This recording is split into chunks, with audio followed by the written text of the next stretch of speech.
स्वामीजींनी रवी आणि माझा दोघांची जुगलबंदी पाहिली होती आणि आम्हाला सांगितलं पोरावर जरा शांतता नाही का. बाबाजींना सांगतो की बाबाजी आता सगळी शांतता आणि आम्ही रवीला सांभाळायचा शब्द दिलेला आहे. शेतकऱ्यांची चळवळ ही थांबली नाही पाहिजे. शेतकऱ्यांसाठी लढणार पाहिजे ती जिवंत राहिली पाहिजे. शेतकऱ्याची पोरही सगळी याच्यात टिकली पाहिजे. आणि आपण म्हणून अतिशय मोठ्या मनाने मी आमच्या मुख्यमंत्र्यांशी पण या विषयात बोललो, तुला सांगितलं आहे. पण येणाऱ्या काळात जिथे कुठे रवीला राजकारणात न्याय देता येईल त्या ठिकाणी आपण पाठीमागे उभं राहण्याचं काम करणार आहे. एवढं देखील मी आजच्या प्रकरणाच्या दिवसाला सांगायला विसरणार आहे.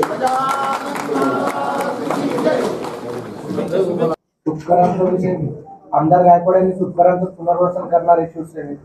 हे आमचा शिवसेना पक्ष असा आहे की अनेक लोक ज्यांचं म्हणजे पुनर्वसन कोणाचं करतो आपण, निराश्रित लोकांचं.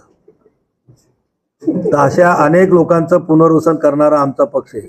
आणि बाकीच्याही पक्षाकडे जर तुम्ही पाहिलं तर या पक्षामध्ये तयार झालेले लोकच नेते म्हणून दुसऱ्या पक्षात गेलेले. आजही काँग्रेस असेल, राष्ट्रवादी असेल, तो कुठल्याही पदावर असला तर तो म्हणतो की मी मूळचा शिवसैनिक आहे. म्हणजे बाळासाहेबांच्या विचाराचा मी आहे. शिवसेनेत मी काही दिवस काम केलेले. नेतृत्वगुण तयार करण्याची ताकद ही शिवसेनेत होती, बाळासाहेबांच्या विचारात होती. असं कोणाला जर वाटत असेल की बा आता आपलं तिकडं काही खरं नाही, पुनर्वसन करून घेतलं पाहिजे, तर हे तर पक्ष इथं तर सगळ्यांसाठी दरवाजे